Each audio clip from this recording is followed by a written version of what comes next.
All right, we are recording. What's up, everybody? This is the Misguided Podcast, where we intend to guide you to a better future. My name is Juwan. I'm sitting here with Steve Haffner, decision performance specialist and keynote speaker. What's up, man? Good morning. Hey, Juwan. Good morning. How are you doing today? I'm living. It's beautiful. It was actually raining like yesterday, and now it's super sunny outside. So I didn't think it rained in California. Yeah, man. Barely, I think this is like the third. It rains and then it's like sunny the next day. So it's like you can never get that, what the trees need, right, to keep the fires from coming. But it's how's it down there? How's the weather? It was a tough week. We had a lot of snow. We had some ice and then some snow. So I'm in Louisville, Kentucky. So people think Kentucky, you probably don't get bad weather, but yeah, occasionally we do. So, but today, not that bad compared to a lot of places. We got like half a foot.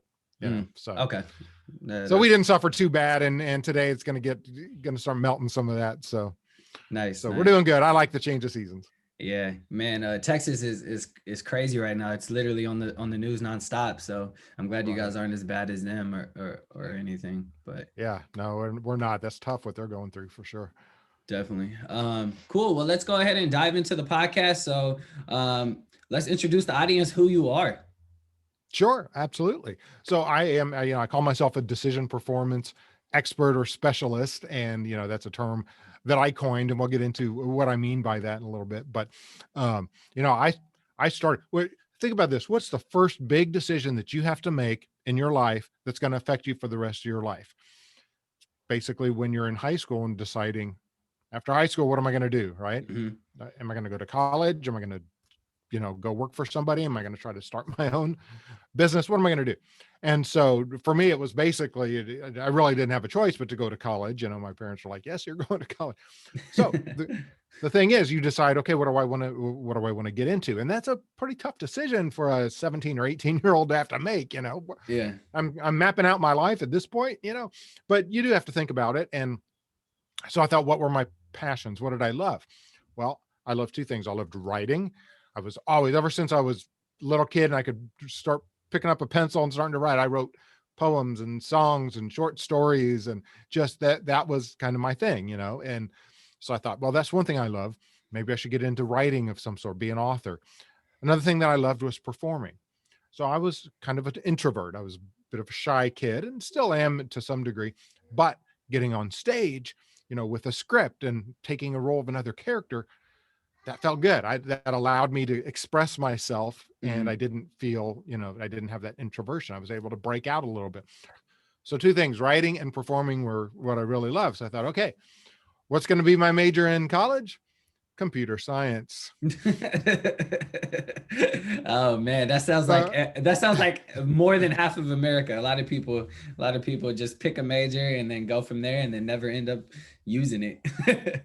Yeah. Well, they, it was in the early 80s. This was when I was graduating high school, and, computer programmers were in high demand, still are actually. Yeah. Will always be.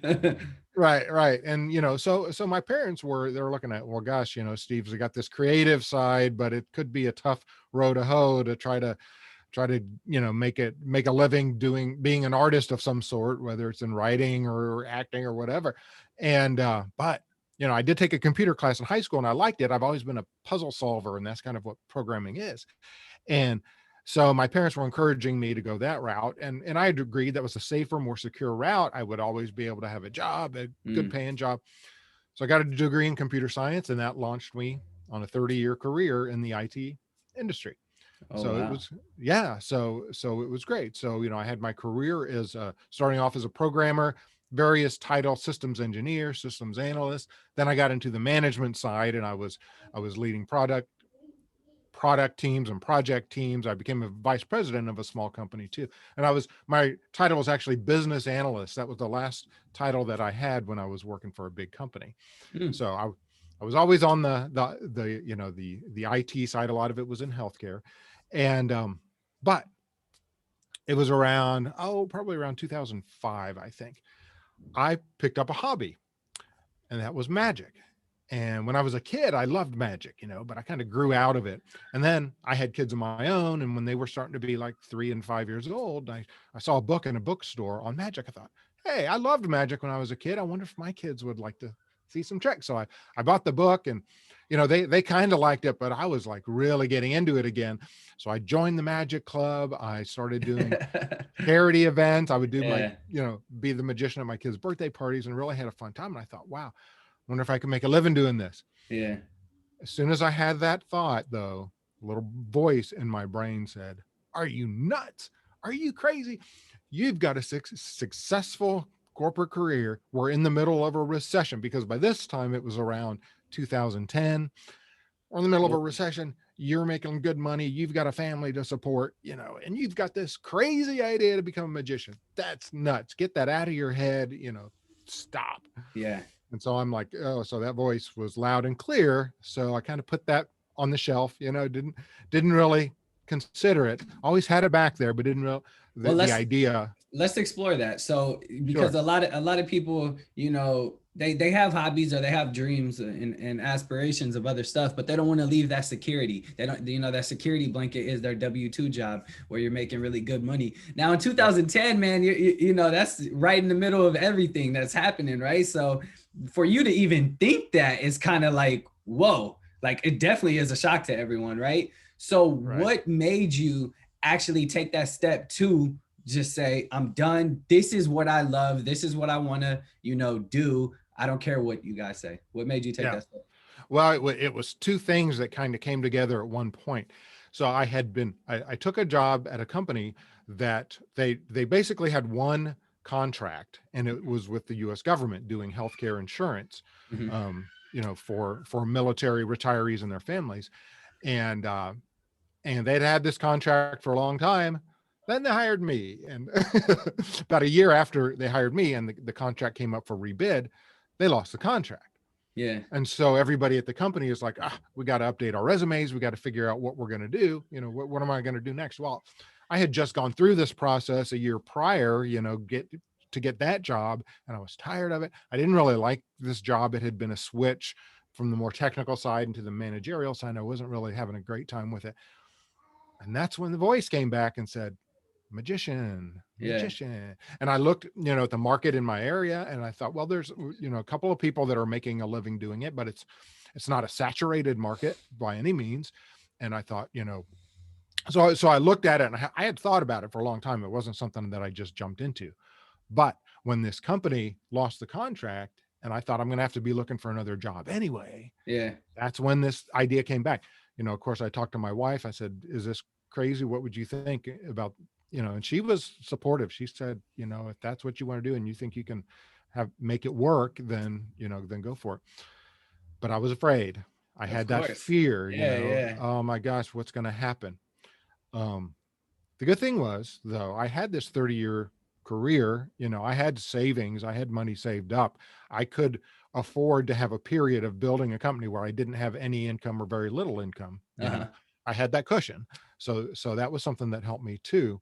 Um, so I was struggling. And if you've ever, and I'm sure you have, Juwan, you've had this, a problem, a question, a decision that you had to make that was going to have a big effect on you or other people. And you had two sides that were both equal and were both pushing against you. That's uncomfortable, and it's Mm-hmm. painful even. And I was going through this, and I was really struggling with it, because I knew, I wanted to do it, but this is a stupid thing to do, back and forth. So here's what happened. One day I drove to work. I worked downtown and parked in a parking garage, and I didn't go in. I just sat in my car thinking about this decision.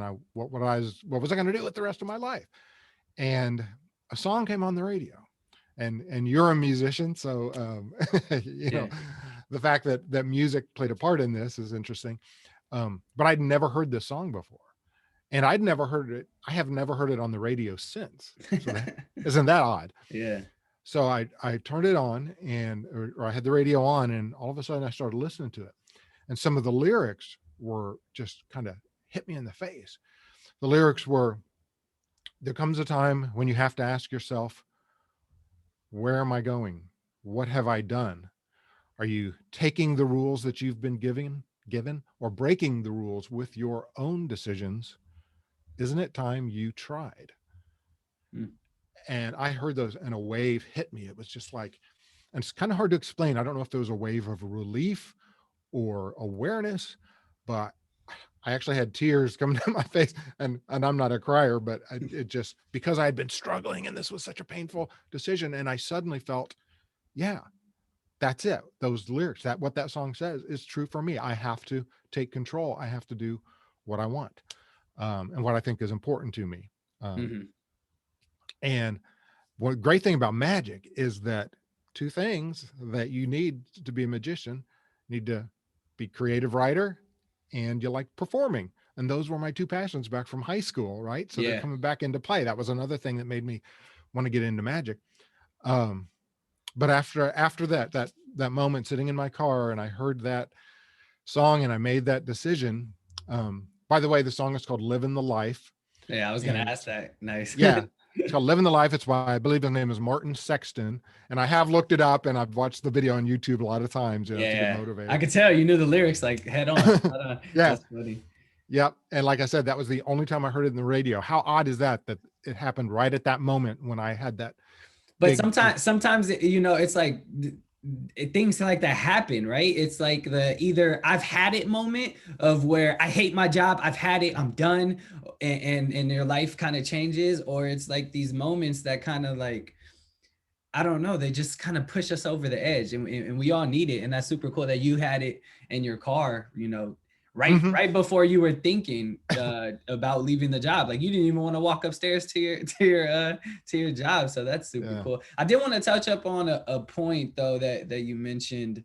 It was about kind of touching on your passions, your two passions that you had in high school. For me, it seems like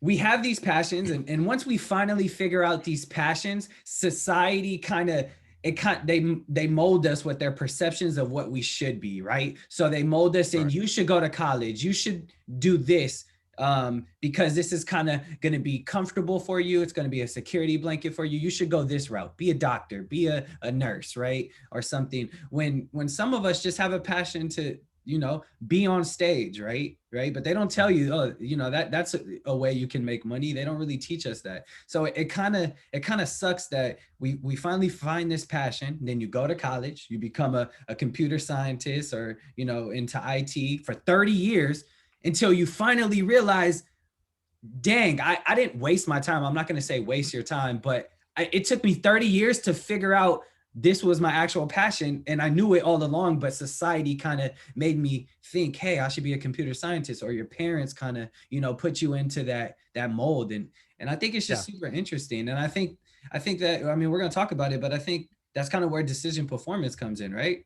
Yeah. Yeah. And I don't look back with regret that I took the computer science route, because I did make decent money, and Yeah, it was you probably learned it a was lot fun. too. Yeah. I did, and I learned a lot about management and leadership, just from watching other people, and then when I stepped into those kind of roles, and it was all good for me, and it has molded who I am and my experience. But I'm also glad that I didn't keep at it when it wasn't fitting me anymore, True. and that I recognize, hey, there's something else that I think fits me better. And one of the things that I have realized is that I wanted to use my God-given talents, and I feel like I have these, not just passions, but the ability to bring joy to people, through entertainment, True. but also, and since then moving into speaking, it also help people, to achieve their goals and to live their values. And so I had the value of making the best use of my talents, and so I wanted to live that value, and I had the means at that point that I could do it, you know. Yeah. But yeah, but it was a definitely a tough decision to make. We are the whole thing with safety and security is that, and there's nothing wrong with it. There's nothing wrong with wanting to have financial security, and if the corporate world is the way that you can get that, and you can be happy with it. You don't want to do something that you're miserable at, or that conflicts with your values, obviously. But there's nothing wrong with working for somebody else, if that's going to bring you happiness and financial security. But I think a lot of times we we have this part of our brain, I call it the lizard brain.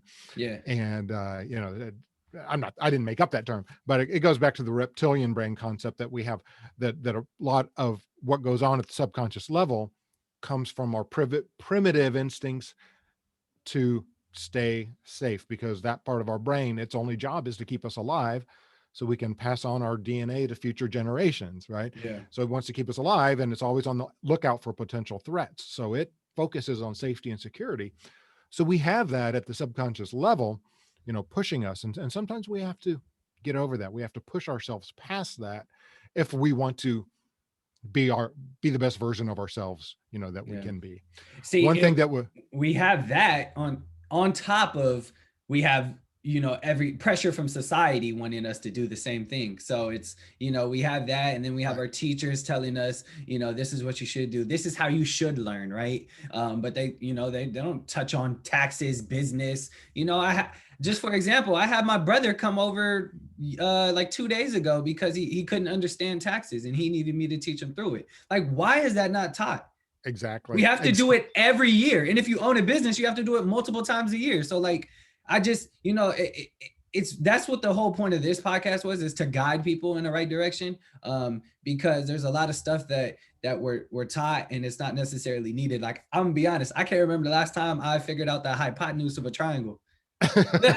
Like, you might need that in construction, right? But not everyone's in construction, so it's just kind of crazy. But and I think thinking skills need to be taught more. Critical thinking. Oh my god, decision making. Just basically, so that's, I guess you could look at it as, that's kind of where I fill in a little bit, is I help people. We call it metacognition, thinking about your thinking, and how.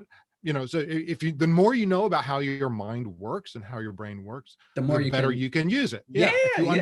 If you understand the tools that you're using, the better you understand them, the more useful they will be to you.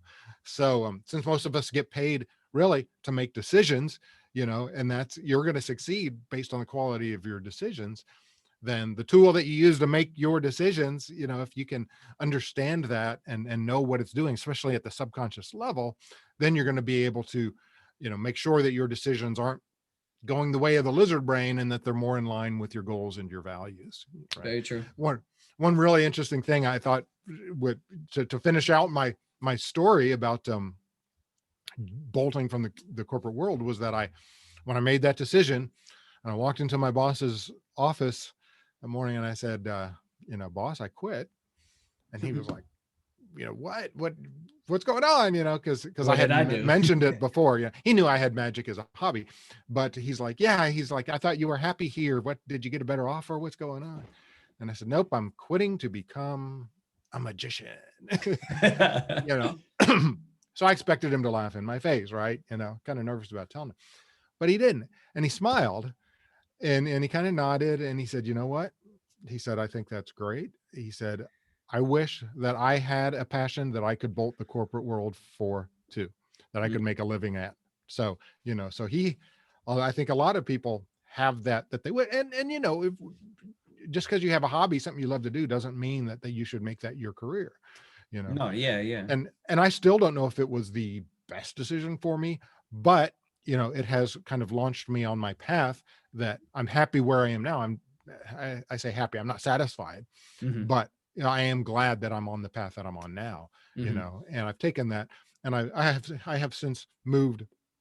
So I was a magician. I loved entertaining kids, and that's what I did. School shows, festivals, fairs, birthday parties, preschools. I did all of that. And then I got into corporate entertainment as a mentalist, which I don't know if you've ever heard that term, but it's a branch of magic where it's like mind reading. So you may have seen a show or somebody on YouTube who does mind reading or subliminal influence or lie detection, all the things. It's like magic of the mind, psychological illusion, as opposed to visual magic. Okay. And adults react better to that. I found stronger to that than they do to visual magic. So I got into that, was doing corporate entertainment. And here's something that might be of interest to your viewers and listeners, is that I had decided, because I wasn't making enough money. I was making money, at it, but I wasn't getting up to the level I was at in my corporate career yet. And one thing I wanted to do was was get into trade shows. Now, some magicians make a living only working trade shows, and what they do, they use the term infotainer, and they get hired by a company to get at their booth at one of these big trade shows that it costs a lot of money to have a booth there, especially a decent sized booth. So these companies want to attract people to their booth, right? So they hire a magician or some other kind of entertainer or something to draw people to them. It's very smart, especially somebody like a magician who can incorporate the message of the company, the products, the services, or whatever, the brand, into their presentation. They draw people in, they can even qualify the leads. So don't want to go too far off on that tangent, but it's a really good good thing for a business to incorporate, a good marketing strategy. But it's hard sell. It's hard to sell the idea of having a magician in your booth to companies that have never done it before. Yeah. So, but I decided, boy, this is because you can make a lot of money doing this, and you only have to have a few clients that hire you for a few different events during the year, and you can make a lot of money. So I'm like, okay. So what I did is I said, I am going to spend the next year focusing on trade shows, trying to get in and do as and make that the way I make a living and make a lot of money doing this. I said, when I reach, was it June 30th of that year, of the next year, and I said, if by that point I'm going to reassess, and I put a reminder on my calendar, and I said, if I haven't reached this certain financial goal, done a certain amount of, had a certain number of trade show clients and reached that goal by that point, then I was going to switch my focus to speaking, because I had dabbled in that a little bit. And I did have this topic of how illusions affect our decision-making as something that I wanted to talk about. But I thought, so this is another route I can go, but I'm not going to do it until I give trade show thing my full attention and focus for a year. So it turned out, so I did it. I got some clients, I worked some trade shows, but I hated the prospecting for it, because what you had to do, you had to look out all the big trade shows. They have the floor map online, and you can see all the companies that have booths at the trade show, and then you cold call them. And I hated cold calling. Yeah, I don't know. Have you had to do that? I mean, so I'm a salesperson, so right. So it's tough, and people don't want to talk to you. They don't pick up the phone. They definitely won't call you back if you leave a message. And because this is a service that I had that most people wouldn't consider, that it was hard to convince them, hey, this is a great idea to get a magician in and to multiply the number of leads you get at your trade show. Since it was so hard, I would wake up in the morning thinking, oh, I got to do this for 6 hours today. And it was soul sucking. I mean, and I thought, I didn't leave the corporate world just to do something that I hate doing. Yeah, true. That's going to make me miserable. This is not what I had in mind. But you were investing your time and you were preparing to get to where you wanted to be. And I think that's super important to point out, because sometimes you have to just, get through the grind and do what you don't want to do at the moment, which for you was cold calling. One of my favorite quotes is from Robert Kiyosaki. And he says, a lot of people have the misconception of doing what they love, but they should invest in what they love. So for you, you weren't doing what you love at the moment, right? You weren't cold calling, but you were investing your time to reach out to these trade show people, so that if one of them says yes, now you're doing what you love, because you're performing in front of people, you're on stage, you're investing in yourself. You know what I mean? So I think that's super important to point out. Yeah. And any job I have ever had throughout my corporate career or as my own, in my own business, you have to do stuff you don't like to do. But, you say you don't want to spend 90% of your time doing stuff you don't like to do. Right. I mean, true. But there is stuff like for me, I'm not a natural salesman, but I have to be a salesman in order to get business doing what I love and sharing my insights with people. I have to do it. True. But when I reached that date, I had not gotten my business as in trade shows up to the level that I wanted, and I wasn't enjoying it.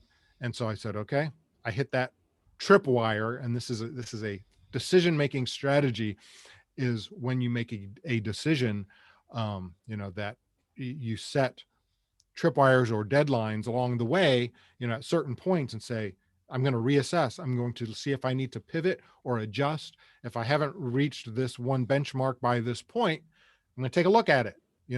Maybe I need to make a change. Maybe I need to give up this thing I'm doing and do something else.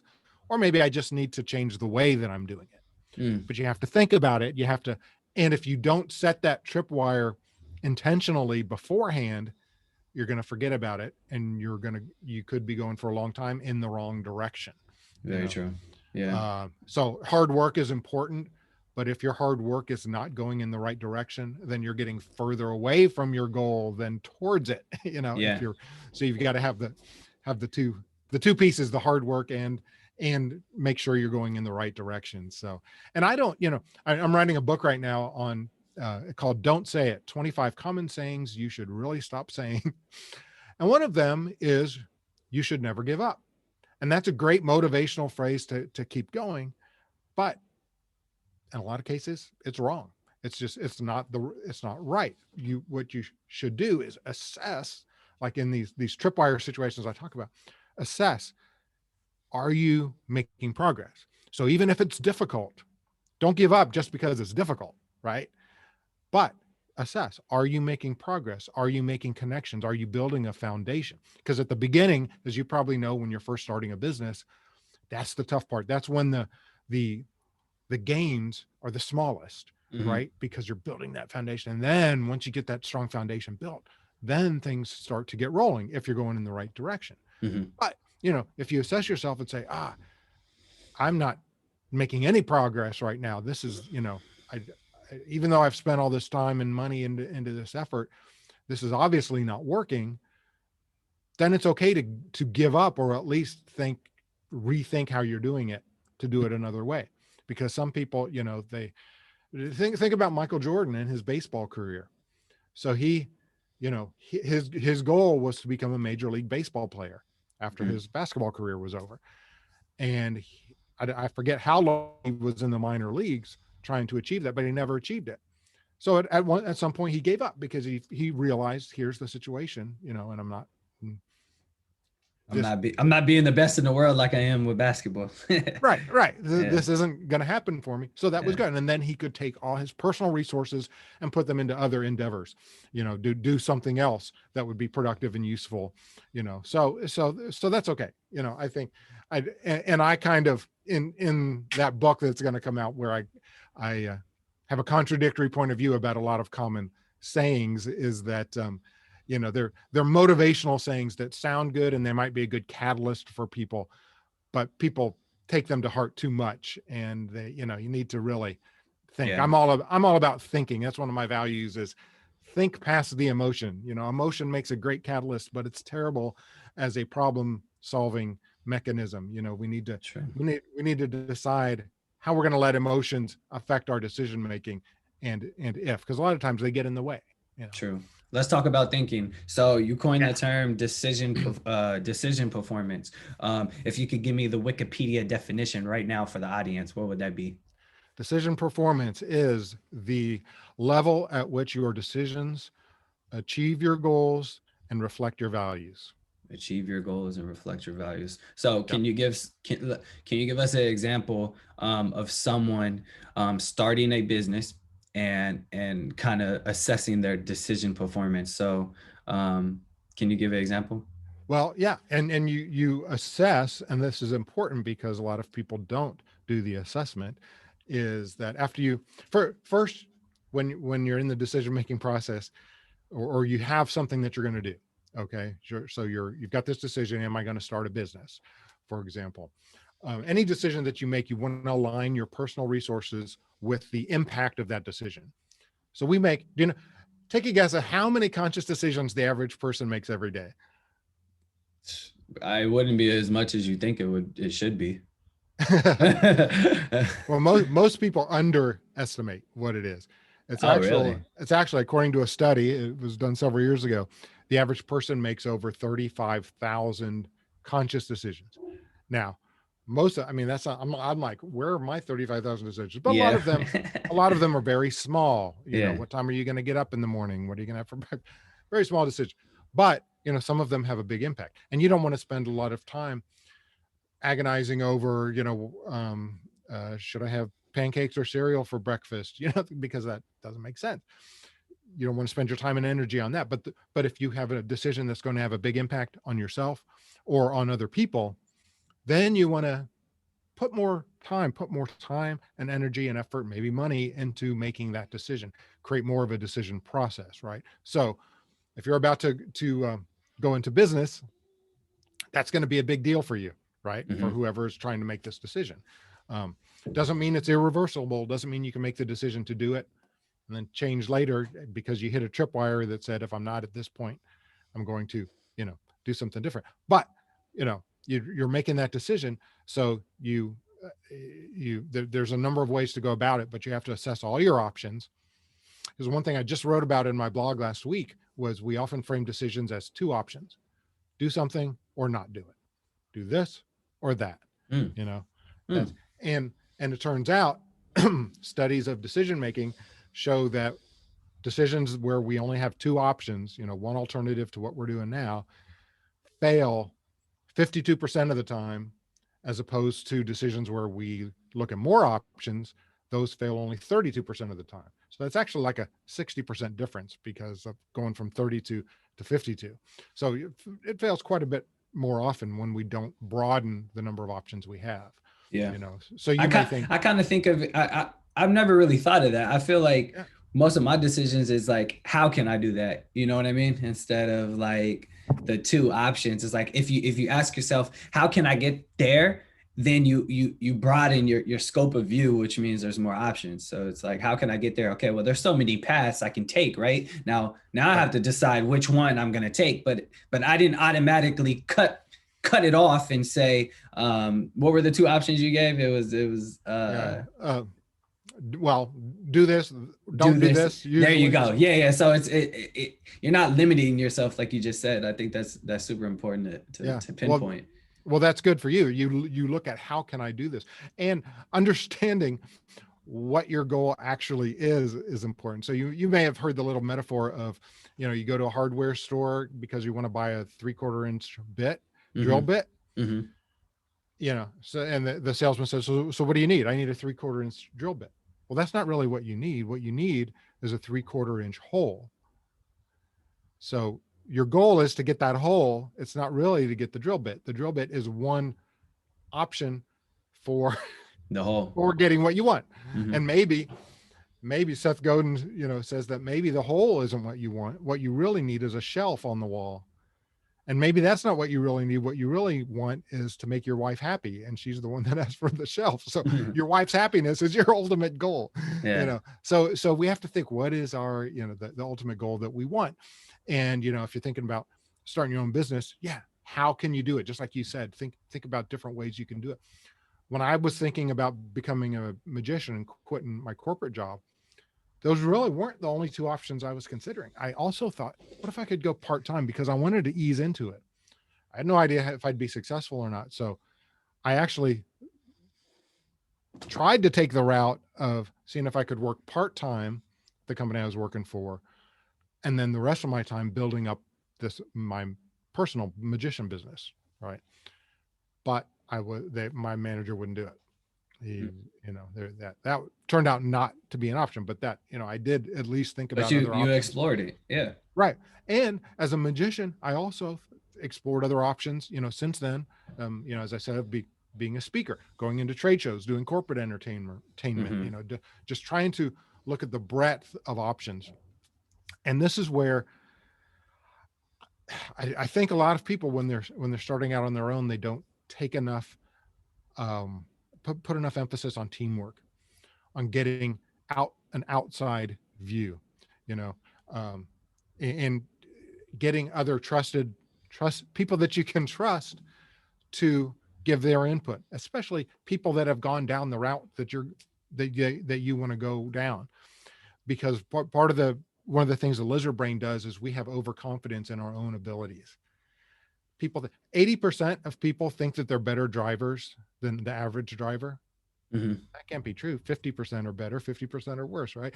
But I ask this question often when I'm doing a speaking program, and I say, everybody rate yourself as a driver between 1 and 10. And when I ask it, it's almost always like 90% or 95%. And in all kinds of domains, we think we're smarter our IQ is higher than average. We think we're better charitable giving than average, so we have these cognitive illusions that I call them, that ties to my magic, that can interfere with effective decision making. So it's important to try to get an outside view, because the outside view is usually Mm-hmm. more accurate than just our own view. Now, we don't discard our own experience, but looking at the experience of others. So it's also why, I talked about diversity in teams is so important, to get other types of experiences, um, ways of thinking involved in a decision-making process, so that you're not just having tunnel vision, and you're not just driven by what might be your own emotions or cognitive biases, but you're getting other people, because we can see when other people, when their cognitive biases or their emotion is at work, better than we can see it in ourselves. Mm. So that's one thing I recommend for anybody that's, that's actually any aspect of your life where you're, making an impactful decision, is Teamwork. collaboration, work with a Yeah. team. I think a lot of people they want to do everything themselves. We talk about it all the time, but outsourcing. So like a lot of people, they put the pressure on themselves. I need to do this. I need to do every aspect of my business, right? Yeah. When you could get someone better to do it, right? Someone who actually specializes it. I wouldn't go and try and do computer IT. I'd reach out to Steve and be like, hey, can you help me with this? And so teamwork, that all plays into teamwork, collaboration, and that in turn opens your mind, and now you can teach me, right? You can teach me how to do computer IT, so that I know what's going on, you know what I mean, and I can possibly attempt to do it, or attempt to get better at it, right? Right. But And building your skill stack, right?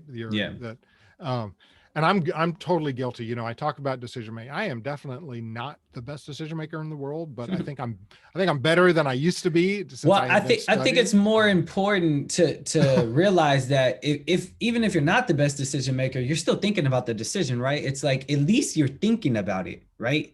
Because a lot of people just do stuff, but for you, it makes you a good decision maker of when you actually think about your decision and you weigh your options, right? I didn't mean to cut you off, but I think you said you're not a good decision maker, but I think at least you're thinking about it. That does make you a good decision maker. You might not pick the best option, but at least you thought about it. You know what I mean? Right. And I think my decisions are better than they used to be, because I now think more about it, and I know more about the decision-making process. There you and go. What works and what doesn't. But, like I'm really guilty of what you were talking about, not wanting to outsource, because I think they don't know my business like I do. Trying to hire a VA or something. So I've kind of struggled with that, and and I want to do my own design and all of that. So it is, it's kind of difficult to let that stuff go sometimes, but exactly. But get if you can get other people involved who can help you, at least especially as I mentioned, people that have been through what you're going through, that have made mistakes, that can tell you, well, watch out for this roadblock, because this is what I did, or I had this blind spot, and I wasted a lot of money going this one direction when I should have been doing something else. Very true. Yeah. I want to talk about your book, 7 Strategies. So it kind of ties into decision performance.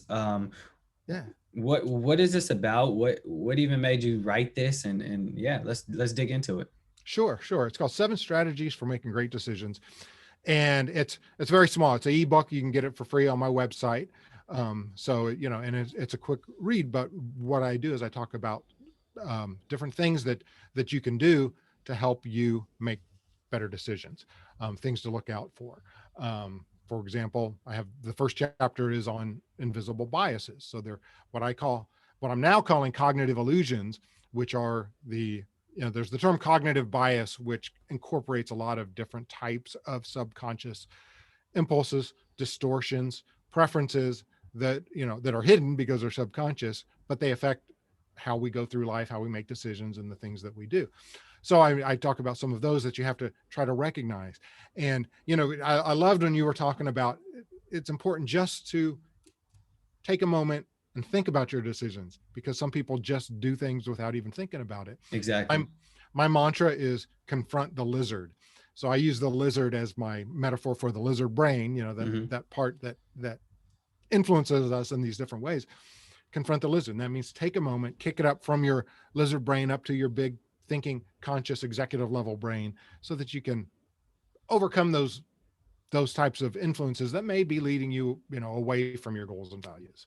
So that's one of the methods. I also have a chapter on the brain, the physical brain itself. And, we talked about your brain is your tool for making decisions, and decisions are what determine your success. Well, your people think, or they feel that their brain is what it is. You're born, it's your genetics. You're born with the kind of brain you have, but you can actually do things to improve your brain. I was just about to say that. Neuroscience was one of the hardest classes in my life, but it was it was the most fun. Like what you were saying, you can do stuff to improve. Like, you think of your brain as like electrical wires, right? It sends electricity to different parts of your brain and lights it up, right? And that's what gets it thinking. If you're training, if one is like not used in a while, it's going to become, suppressed. And it's not learning. So the way you can train yourself is by doing specific things, and that way it lights it up. And every time it lights up, just think of it as muscle memory, right? Yeah, and exactly. So, and yeah, that was great. I was literally going to say that.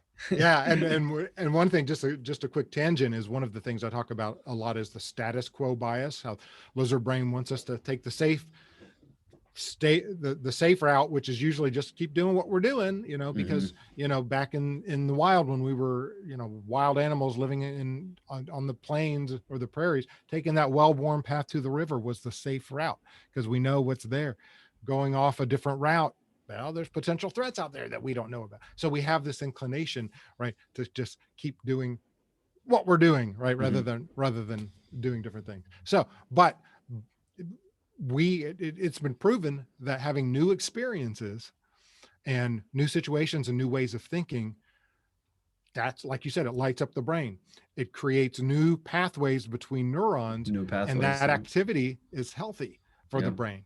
Whereas if you're in a rut and you're doing the same thing over and over again, you're not getting that activity. You're only making that part of your brain stronger. So it's not even thinking about the other parts. And that way you're like, oh no, I'm just going to keep doing what I'm doing because I know this, I feel comfortable with this, as opposed to exploring other options that could be considered as a threat. Right. Yeah. And some other ways that I, talk about the physical brain is, and it's basically all the stuff that's good for your heart is good for your brain. Exercise, cardio exercise is good for your brain. There's certain foods, like fish, that Mediterranean diet, which is actually healthy for your brain. And I've read studies that talk about the different brain regions and the different chemicals that are in the brain that get either suppressed or supported by different kinds of diet.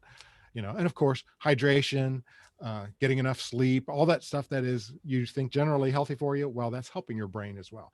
So that's another strategy for making great decisions, is having a good brain. How do you feel about technology? How do you feel about the phone and the computers for our brain? Oh boy, that we could go down a real rabbit hole with that. But it's basically, so I talk a lot about the lizard brain, and what technology does is it goes right for the lizard brain. And it, you may have seen the Netflix show, The Social. Oh man, that was amazing. Social Dilemma. Right. Amazing. And I've kind of followed Tristan Harris for quite a while. He was the Google guy. Yep. And he was a magician too. So he knows about magic tricks, and that's why it fascinates me, is that's the whole social media thing is it's like a magic trick, trying to fool your brain into thinking one thing when it's really doing something else. Sure. So technology, is great, but we really have to use the thinking part of our brain to use technology well, and to not let it overwhelm us and suck all of our personal resources away from us. You always have to think, and this sounds cold, but you think about ROI, return on investment of your time. How much time and how much mental and emotional energy are you putting into always checking your phone? Yeah, absolutely. Yeah. So time is the most important thing. Not money, it's time. It's time. Time is non-renewable. You don't know how much you have, and you can't not spend it. That's what makes it. True. Because it's you can't say, always spending. I'm going to save it for tomorrow. Yeah. I never even thought about that. That's crazy. Yeah. I'm going to mention one more thing from my book, 7 Strategies. Is it's a chapter titled "Question Everything." And, you know, I'm fascinated by you and your podcast and the Misguided Podcast, you know, and I was looking up, well, what is this podcast about and why I thought it might be a good fit, you know, for what I talk about. And you had mentioned you know, about being misguided by society, and how you had to recognize that, right, in order to make the best choices for yourself. So you had to question everything, right? And this is, I don't know if you're familiar with he's a late comedian called George Carlin. Have you heard of it? Okay. So he was big, and he was kind of a rogue, kind of a maverick, but he questioned everything. That was his big thing. Question everything. And he was talking about questioning authority, questioning society, questioning institutions, government, accepted wisdom, cultural norms, you know, and a lot of this comedy was based around that. And that's great. But but I take it a step further, and I say we need to question everything, not just what comes to us from the outside, even though we should do that too, but question what's going on the inside as well. The impulses, you know, to that, especially when they're emotional. You know, if you're really mad about something, you know, before you express that anger, question it and think, okay, is it going to serve me to put a post on social media or call this person and yell at them, or, you know, is this going to serve me? Question all the feelings that you're having in your decision-making process, in order, because you're not always being fed the right information. We think intuition and instinct is infallible, and it's not. Very true. It can lead to a lot of bad decision-making. So that's a few of the chapters. Yeah. And people can, if they want to see the rest of my 7 strategies for making great decisions, they can check it out on my website. Nice. Well, man, I appreciate you coming up here and dropping this great knowledge. Like I said, we never had someone come up here and talk about psychology, right? Or decisions, man, because decisions it's extremely important when starting a business, you know what I mean? So like, it's good to have someone kind of tap into that aspect. Yeah, we all got to make better decisions. We got to question everything, right? Right. And you know, what I always recommend is, since we're going to try to overcome our subconscious lizard brain illusions and influences, what do you replace it with? Your values. Think about your values. And this is what I recommend to people, even young people starting out and who are thinking about starting their own business, right? What are the things that are important to you? How do you want people to perceive you? Personality traits, you know, integrity, or whatever. So I can tell you what mine are, because I've got them listed on my website. I have a value statement. And so I think everybody needs to think of what their core values are, write them down so they can keep them top of mind, put them on your desk or wherever you can see them. And if you can, express them to the world on social media or on your website and say, these are my values. And you do it, Juwan. In fact, I was looking at your about page on your website. Juwan strives to use music as a platform to inspire, motivate, and influence youth, and unite the community together. And I love that. Those are things that you value, right? Unity, motivating and inspiring and influencing people in a positive way. Those are your values, right? And I love that. And gosh, I wish you, by the way, the best of success in your business and in your future, because you've got the right values and you're going in the right direction. Certainly. Thank you. Yeah, I think that's important. Value is extremely important. It plays into every aspect of what you do. So in your day to day, you know, every behavior should be a reflection of your value. So right. I appreciate that.